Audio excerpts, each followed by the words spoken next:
Hola a todas y todos. Les doy la bienvenida a esta cuarta teletutoría del curso Métodos de Investigación Cualitativa que pertenece al Bachillerato en Administración de la Escuela de Ciencias de la Administración de la UNED. En este caso, continuaremos con algunos de los temas de la teletutoría anterior en materia de instrumentos de investigación cualitativa y finalizaremos con el capítulo 16 de presentación del informe. Sin más, empezamos. El capítulo 14, recolección y análisis de los datos y de la información. En cuanto a las sesiones en profundidad, existe un interés por parte del investigador por cómo los individuos forman un esquema o perspectiva de un problema a través de la interacción. Aquí es de interés del investigador que varios de los miembros o sujetos de información viertan su criterio a través de una entrevista generalmente semiestructurada.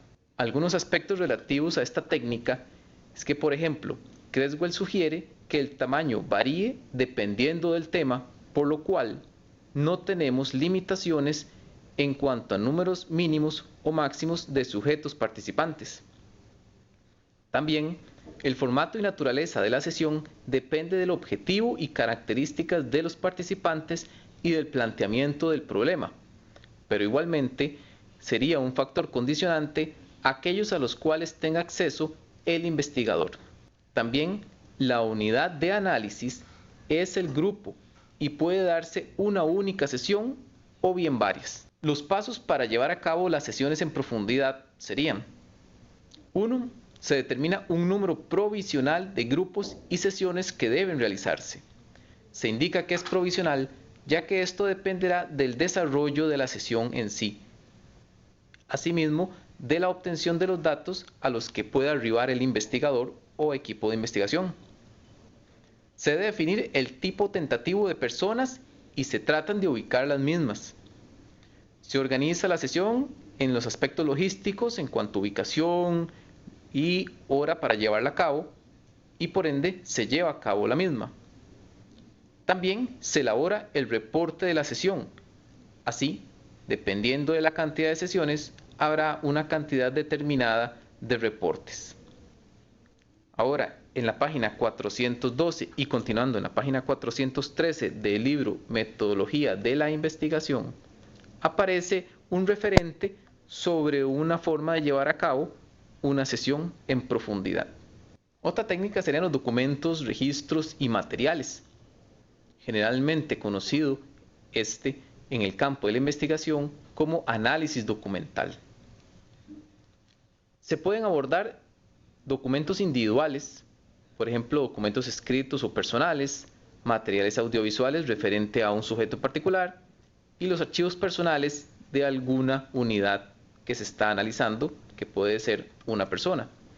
Pero también se puede abarcar grupalmente, documentos generados en forma grupal, materiales audiovisuales generados grupalmente, documentos y materiales de una organización o un grupo particular, y los registros en archivos públicos, por ejemplo, el Archivo Nacional de Costa Rica.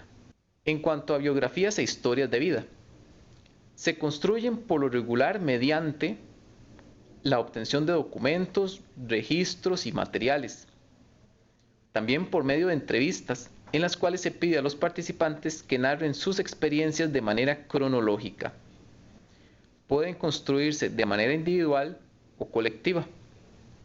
Un ejemplo sobre esto es una posible investigación en la cual se quiere arribar a aquellos aspectos y personas que participaron en la conformación del Estado costarricense y por ende se busque presentar la historia de vida de próceres, por ejemplo, el doctor Rafael Ángel Calderón Guardia o don José Figueres Ferrer. Cuando se entrelazan una serie de técnicas para la obtención de los datos, arribamos a la triangulación.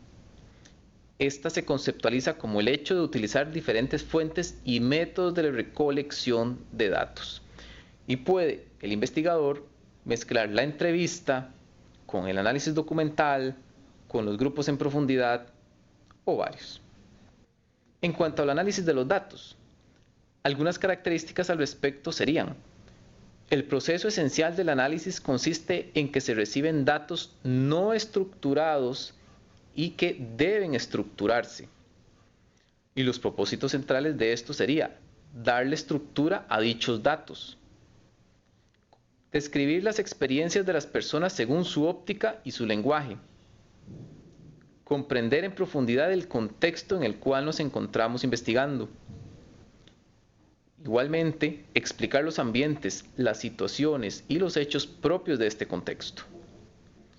Y también relacionar los resultados con la teoría fundamentada, recordando que esta es generada principalmente cuando no tenemos un acervo teórico de gran tamaño o se tiene muy poco investigado sobre el tema en el que nos encontramos en este momento.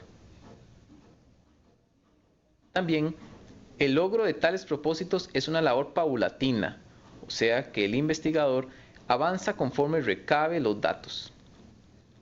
La interpretación que se haga de los datos diferirá de los que podrían realizar otros investigadores. Recordemos que no buscamos generalizar estadísticamente. También, el análisis es ecléctico, que significa conciliar diversas perspectivas. El investigador también construye su propio análisis, que es más que seguir una serie de reglas y procedimientos concretos. Los segmentos de datos se organizan en categorías y de los resultados pueden emerger temas, hipótesis y teorías. El análisis de los datos es un camino con rumbo, pero no en línea recta, ya que dependiendo del avance en la recabación de estos, puede devolverse a etapas previas, por ejemplo, la generación de los objetivos general o específicos.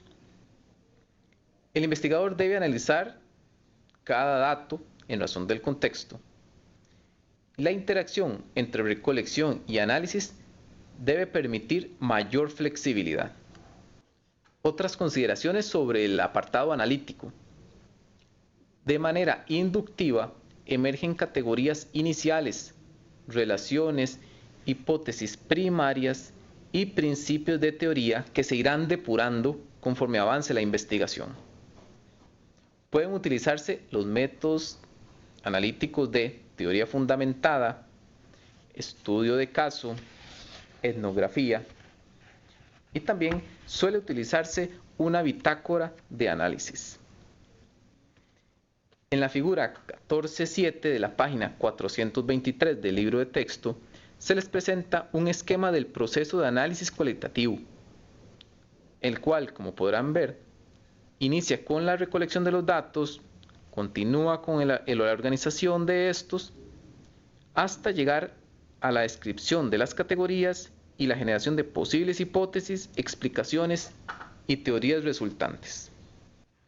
En cuanto al instrumento mencionado de la bitácora de análisis, podemos indicar que contiene fundamental, no exclusivamente, anotaciones sobre el método utilizado. Se describe, por ejemplo, el proceso y cada actividad realizada. Esto le permite al investigador recordar el por qué lo hizo y justificar en todo momento.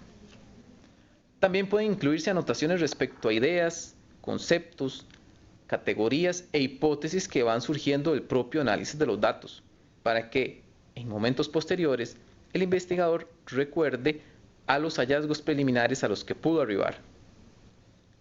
También puede incluir anotaciones en relaciones con la credibilidad y la verificación del estudio, para que cualquier otro investigador pueda evaluar su trabajo, lo que conlleva el término de fiabilidad de la investigación. La idea es que esta bitácora se cumplimente de forma diaria y el investigador elija cómo llenarla, ya que la teoría lo que brinda son aspectos generales. Y es que este instrumento tiene la función de documentar el procedimiento de análisis y las reacciones del investigador al proceso. De ahí la importancia de aplicarlo cada vez que se lleva a cabo una investigación de tipo cualitativo. Ahora, en cuanto a las unidades de análisis y su codificación, se dice que en la mayoría de los estudios cualitativos se codifican los datos para tener una descripción más completa de estos. Se resumen, se elimina la información que es irrelevante o que se considera en ese momento irrelevante, para finalmente tratar de generar un mayor entendimiento del material que se ha analizado, codificándose principalmente de dos formas: en categorías de unidades de análisis y mediante la comparación de las categorías entre sí para agruparlas temáticamente y buscar posibles vinculaciones. Coffey y Atkinson señalan tres actividades de codificación. La primera, advertir cuestiones relevantes en los datos. Analizar esas mismas cuestiones para descubrir similitudes y diferencias, así como estructuras. En otras palabras, ir en una contrastación constante. Y por supuesto, recuperar ejemplos de tales cuestiones. Ahora bien, en la tabla 14.9, incluida entre las páginas 428 y 429 del libro, se les presenta una forma de generar unidades y de muestrearlas en relación con los significados que se buscan desarrollar según la investigación. Recordemos que las categorías son conceptos, experiencias, ideas, hechos relevantes y con significados. La saturación de categorías es cuando los datos son repetitivos o redundantes. Con base en la selección de temas y el establecimiento de relaciones entre categorías, se interpretan los resultados, se entiende el fenómeno objeto de estudio y se podría arribar a una teoría. Para ello, el investigador puede echar mano a los diagramas de conjunto o mapas conceptuales que también ustedes como estudiantes pueden visualizar en la página 446 del libro, o incluso matrices, también incluida en esa página como referente.